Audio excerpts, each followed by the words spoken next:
Dataran tertinggi di daerah Istimewa Yogyakarta adalah Gunung Kidul, di mana posisinya berada di pegunungan bagian selatan.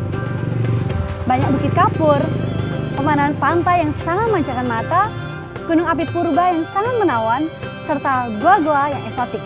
Nah, itu semua adalah kondisi alamnya. Lalu bagaimana dengan kondisi sosialnya? Kreativitas dan semangat juang masyarakatnya cukup mengesankan. Dari Gunung Kidul inilah sebagian sejarah daerah istimewa Yogyakarta dimulai. Nah pemirsa, ikuti saya dalam jejak Islam di Gunung Kidul.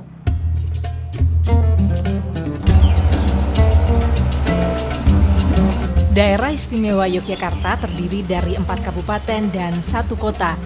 Dari kota Jogja, Kabupaten Sleman, Bantul, Kulon Progo, hingga Gunung Kidul.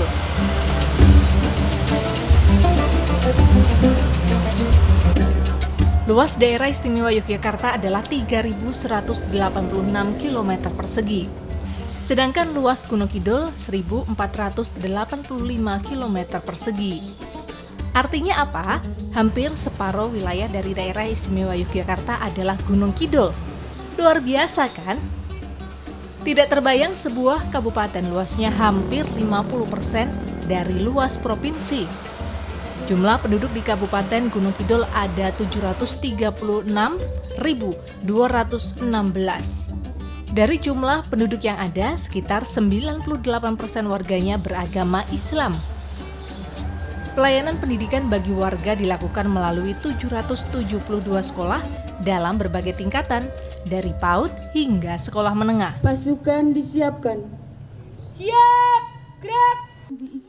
Pendidikan menengah atas di Gunung Kidul didominasi oleh sekolah menengah kejuruan SMK, yakni 48 unit, sedangkan SMA-nya ada 32 unit.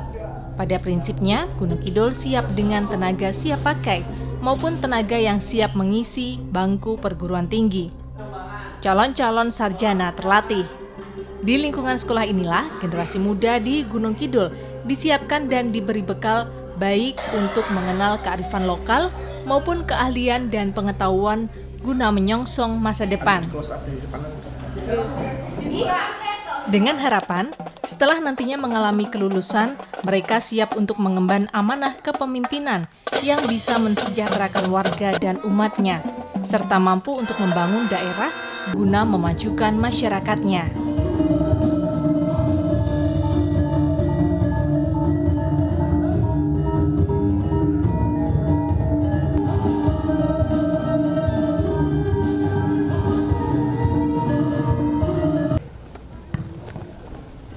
Tidak hanya menggerakkan roda ekonomi, melainkan juga membentuk karakter dan mentalitas sumber daya manusia yang dimiliki. Manusia dengan iptek yang mumpuni dan dengan iman takwa yang membumi. Manusia yang memberi manfaat bagi lingkungan dan sesama, tetapi juga tetap dekat dengan Sang Pencipta. Saksikan selalu Jejak Islam.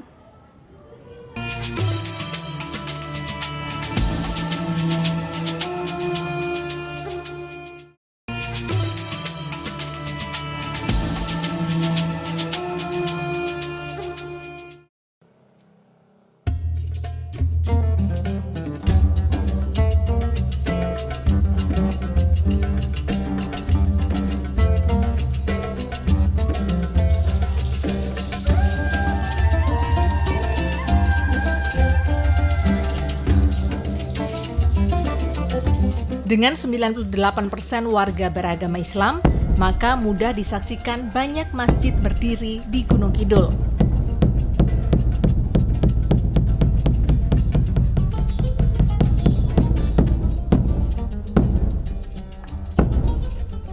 Lebih dari 450 masjid berdiri di dalamnya. Masjid dengan berbagai ukuran dan bentuk serta fungsi.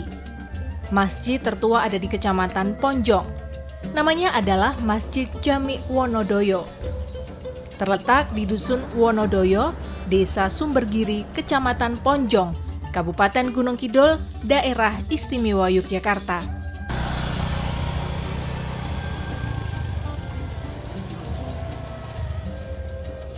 Bangunan Masjid Jami Wonodoyo memiliki panjang 9 meter, lebar 9 meter, dan tinggi 5 meter. Menurut keterangan, Masjid Jami Wonodoyo dibangun pada tahun 1824 oleh Kiai Haji Muhammad Iksan.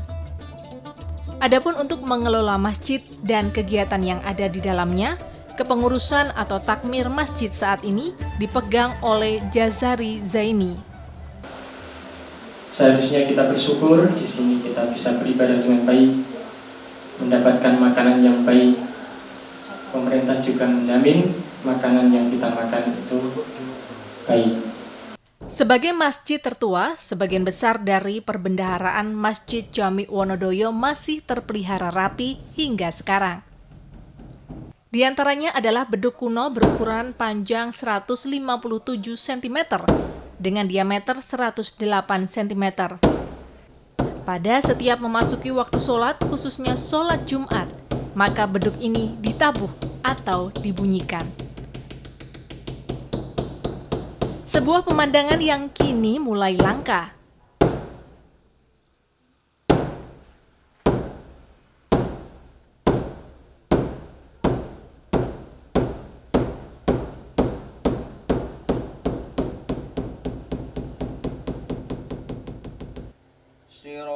Ada juga atap sirap masjid yang terbuat dari kayu, serupa dengan kubah di masjid-masjid yang lain.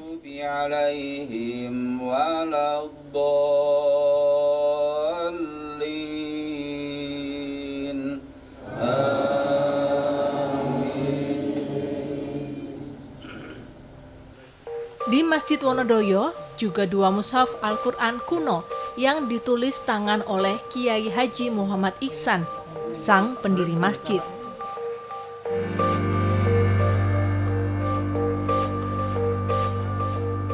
Mushaf Quran pertama berukuran panjang 27,5 cm, lebar 19,5 cm, dan tebal 2 cm. Mushaf Quran kedua berukuran panjang 28 cm, lebar 17,5 dan tebal 1,5 cm.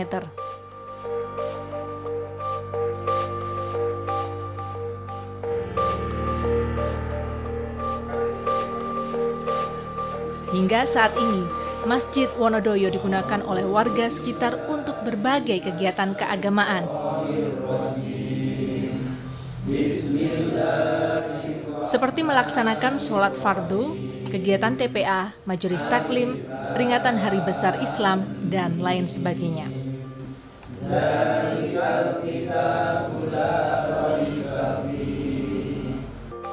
Di belakang masjid terdapat makam pendiri masjid dan keluarganya. Keberadaan makam keluarga dipertahankan hingga kini. Sebagian dari ornamen Masjid Wonodoyo sudah mengalami beberapa perubahan, dari lantai, atap, dinding, maupun halaman. Hal ini menyesuaikan perkembangan keadaan dan cara perawatan, agar segala sesuatunya bisa lebih awet dan terpelihara. Halaman masjid yang kini rata, dulunya adalah sebuah kolam tempat bersuci. Namun demikian, fungsi masjid terus mengalami pembenahan dari waktu ke waktu. Hingga kini, takmir Masjid Jami Wonodoyo terus berupaya agar masjid yang sering dianggap sebagai yang tertua di Gunung Kidul ini bisa terus memberi fungsi yang optimal bagi lingkungan masyarakatnya, baik dalam menjalankan fungsi vertikal kepada Sang Kholik maupun fungsi horizontal bagi lingkungan sosial sekitarnya. Bagaimana pengoptimalan fungsi masjid ini terhadap masyarakat sekitar? Untuk masyarakat sekitar, kita juga setiap ada kegiatan pengajian, kita bersamakan dengan masyarakat di Dusun Wonodoyo itu, baik khusus di masjid maupun di luar masjid. Sehingga di Wonodoyo ini kita mengadakan pengajian dengan yang sering juga dikatakan yasinan begitu ya. Nanti dilanjutkan dengan tausiah sebentar itu di malam Jumat, kita keliling bagi yang kaum pria setelah sholat isya. Tapi yang ibu-ibu kami mulai dari sholat maghrib dan bergantian rumahnya gitu. Di samping di sini juga di masjid setiap malam Rebu keseluruhan. Malam Rebu setelah sholat Isya di sini kita adakan tausiah. Dan di samping itu untuk perkenalan atau peningkatan kepada anak-anak remaja, kita adakan tiap minggu 2 kali TPA tiap sore sholat maghrib di bersama di sini. Baiklah pemirsa, itu tadi cara-cara dari takmir masjid ini dan juga masyarakat sekitar dalam upaya peningkatan dan upaya pengoptimalan fungsi dari Masjid Jami Wonodoyo ini yang merupakan masjid tertua di Kabupaten Gunung Kidul. Pemirsa sekalian, tetaplah di Jejak Islam.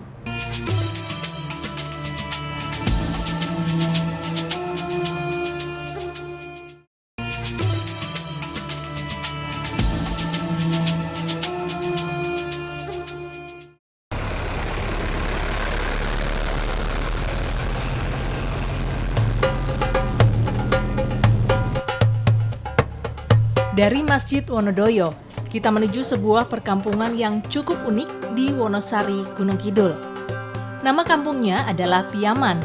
Terletak di Desa Piyaman, Kecamatan Wonosari, Kabupaten Gunung Kidul, Daerah Istimewa Yogyakarta.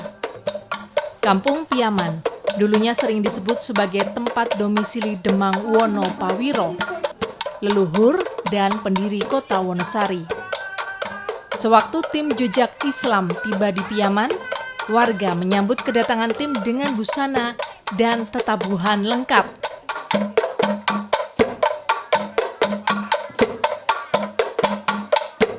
Kami diperlakukan sebagai tamu istimewa oleh warga. Dari kampung Piyaman inilah, Ki Demang Wonopawiro merencanakan berbagai langkah perjuangan. Termasuk dari kampung Piyaman inilah, Ki Demang Wonopawiro mendapat kepercayaan untuk membuka hutan Nongko Doyong, serta menyusun strategi menumpas para musuh yang mengganggu kehidupan warga sekitar. Salah satu pertimbangan dipilihnya hutan Nongko Doyong sebagai pusat pemerintahan Gunung Kidul adalah posisinya yang berada di tengah, sehingga mudah diakses oleh seluruh warga dari berbagai arah. Kemudian datarannya juga rata. Di samping itu, hutan Nongko Doyong juga dikenal sebagai lingkungan yang subur dan banyak air, memudahkan warga dalam memenuhi kebutuhan dan menjalankan aktivitas sehari-hari. Di kemudian hari, hutan Nongko Doyong yang telah dibangun dan dijadikan sebagai pusat pemerintahan diberi nama Wonosari.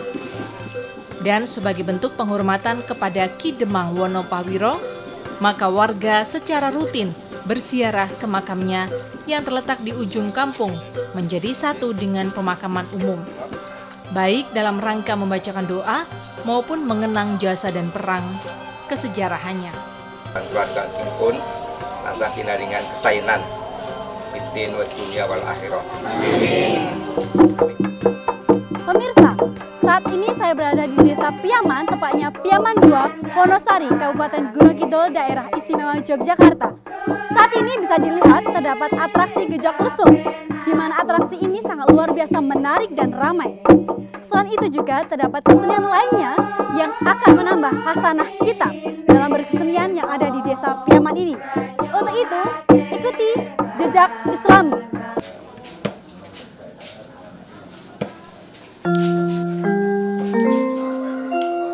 Warga Piyaman melalui Pok Darwis yang dikoordinir oleh Bambang bersama keluarga besar keturunan Ki Demang Wonopawiro yang dimotori oleh Basuki Wibowo Raharjo atau Bowo, kini berusaha untuk merawat berbagai warisan dari pendiri kota Wonosari. Baik warisan yang berupa bangunan tempat tinggal, gongso atau gamelan, berbagai pusaka, lukisan, sumber-sumber ekonomi, warisan seni budaya, hingga kuliner khas yang dimiliki warga Piyaman. Warisan bangunan ada 3, yakni Rumah Tabon 1, Rumah Tabon 2, dan Rumah Tabon 3. Rumah tempat tinggal pendiri kota Wonosari itu terawat dengan baik hingga sekarang. Sedangkan pusakanya lebih banyak lagi, dari tombak Kiai Pacar, tombak Kiai Muntab, tombak Kiai Slamet, keris Kiai Crupuk, keris Kiai Patrem, dan sebagainya. Pusaka-pusaka ini juga dirawat secara teratur, dicuci pada waktu-waktu tertentu secara berkala. Berbekal pada kekayaan warisan leluhur yang dimiliki, maka warga Piaman dan keturunan Demang Wonopawiro kini sedang mengembangkan dan membangun Kampung Piaman sebagai desa wisata sejarah, agar generasi muda di daerah dan bagi warga dari manapun datangnya memiliki kesadaran yang baik terhadap sejarah daerah dan leluhur. Kebudayaan, baik yang berkait dengan kebudayaan secara khusus maupun juga berkaitan dengan kehidupan keagamaan, itu kita uri-uri dengan sungguh-sungguh. Contoh umpamanya kalau di sini Eyang Wonopawiro ya kita perhatikan sebagai satu pusat semangat religius yang jadi cikal bakalnya Kabupaten Gunung Kidul. Demikian juga di Wonodoyo, itu yang khas masjid pertama di Gunung Kidul adalah di Wonodoyo. Lalu kemudian Ki Ageng Giring yang sampai sekarang juga masih dirawat dengan baik, dikunjungi oleh para wisatawan maupun juga dalam kaitan untuk mengembangkan spiritual yang positif untuk mengembangkan Kabupaten Gunung Kidul. Pada intinya adalah bahwa pariwisata yang berdasarkan budaya tentu tidak bisa meninggalkan sejarah peran dari para leluhur. Untuk menyambut tamu-tamu yang berkunjung ke Rumah Tabon, Podarwis Piaman memberi berbagai suguhan atraksi menarik, seperti tetabuhan toklik, gejok lesung, dan lain-lain. Toklik merupakan seni tradisional dengan pemusik dan vokalis, dan alat musiknya variatif. Terdiri dari kentongan kecil, kentongan sedang, kentongan besar, dan rek-rek. Sedangkan gejok lesung sebaliknya, hampir semua pemainnya para ibu, penari dan vokalisnya juga dominan perempuan. Alat musiknya tunggal berupa lesung, tetapi penabuhnya ada sekitar 4 orang. Masing-masing perempuan memainkan irama yang berbeda-beda melalui pukulannya.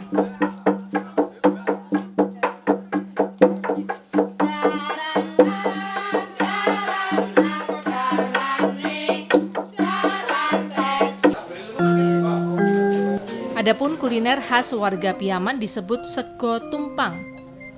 Sejenis nasi yang dibungkus dengan daun jati, sehingga menimbulkan aroma dan cita rasa yang khas. Dipadukan dengan gudangan yang berbahan daun pepaya atau bayam dan sebagainya. Ditambah lauk tempe atau tahu bacem, maka sego tumpang siap memanjakan selera. Karya pribumi dan bebas dari zat kimiawi, jelas lezat dan sehat. Nggak percaya? Silakan coba. Di samping itu ada juga kue yang sangat khas Piaman, dinamakan pisang aril. Pisang yang masih mentah disisir, digoreng, dan dimakan dengan sambal. Duh, sedapnya.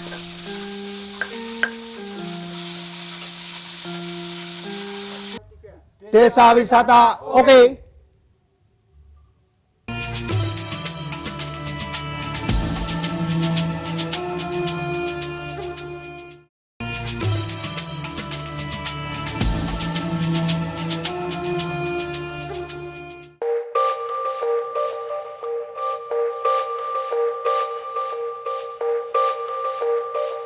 Pepohonan besar dan tinggi menaungi keberadaan makam, sedangkan di salah satu areal makam terdapat sendang.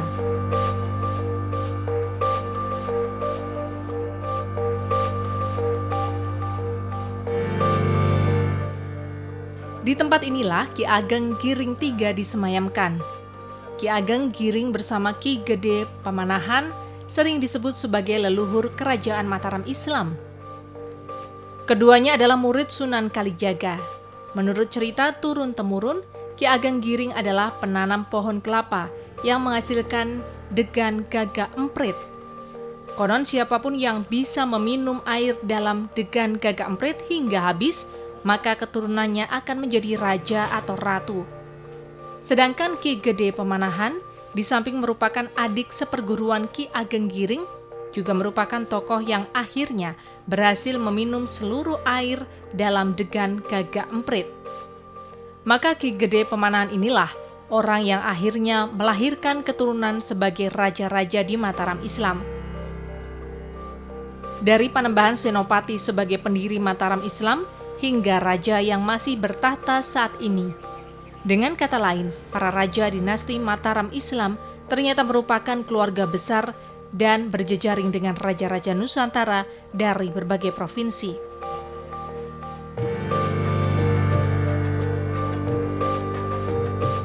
Makam Ki Ageng Giring ditemukan pada malam Jumat Kliwon.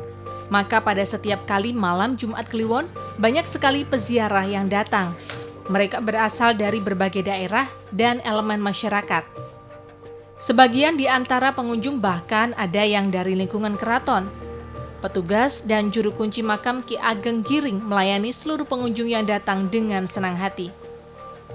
Menurut silsilah yang terpasang di dekat pasarian Ki Ageng Giring, ternyata Raja-Raja Mataram memiliki hubungan kekerabatan dengan Raja Kutai Kertanegara di Kalimantan Timur, Raja-Raja di Jawa Timur, hingga era Majapahit. Bahkan juga Raja-Raja Cirebon dan Jawa Tengah. Berkunjung ke makam Ki Ageng Giring membuat kita bisa menikmati petilasan Islam yang asri, sekaligus juga membuka wawasan kita tentang sebagian dari sejarah negeri. Baik pemirsa, saat ini saya sedang berada di pesarian Ki Ageng Giring 3 di daerah Sodo, Palian, Kabupaten Gunung Kidul. Nah, tentu di sini banyak sekali hal-hal menarik yang perlu kita ulik. Kebetulan sekali di sini sedang bersama juru kunci makam ini, yaitu Pak Surakso Sartoyo. Nah, begitu Bapak. Dan di sini saya ingin bertanya-tanya terkait apa sih yang menarik di pesarian ini. Bapak, pertama kali saya ingin bertanya tentang sejarah singkat dari pesarian ini itu seperti apa, Bapak? Sejarah singkat dari Ki Ageng Giring ini, asal mulanya Ki Ageng Giring ini keturunan dari Majapahit, ya, dari Brawijaya ke-4, Retno Mundri, lantas sampai ke Ki Ageng Giring. Ini Ki Ageng Giring, Ki Ageng Giring pertama, kedua, dan di sini Ki Ageng Giring ketiga. Nah, Ki Ageng Giring ketiga ini berguru kepada Sunan Kalijogo, yang mana pada waktu itu wahyu keraton dari Pajang ini oncat gitulah. Iya. Lantas dari Kanjeng Sunan Kalijogo, Ki Ageng Giring sama Ki Ageng Pemanahan disuruh untuk mencari wahyu keraton. Bagaimana pengelolaan pesarian ini? Karena saya lihat kondisinya itu begitu bersih dan rapi seperti itu, Pak. Ya, pengelolaannya memang ini dalam pengawasan Keraton Yogyakarta. Oh, langsung dari keraton. Jadi di sini ada 5 yang menjaga di sini sebagai pembersih makam, ada 5. Dan ini juga mendapat bantuan Danais dari mungkin Danais ataupun dari keraton. Pemirsa Jejak Islam dimanapun Anda berada, demikianlah perjalanan kami, tim Jejak Islam di 3 kecamatan di Kabupaten Gunung Kidul.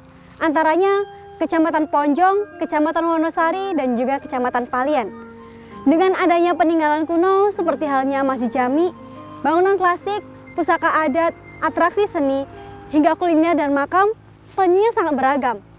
Semoga dapat menambah wawasan Anda tentang petilasan Islam di Kabupaten Gunung Kidul dan menginspirasi perjalanan religi Anda. Sampai jumpa dan wassalamualaikum warahmatullahi wabarakatuh.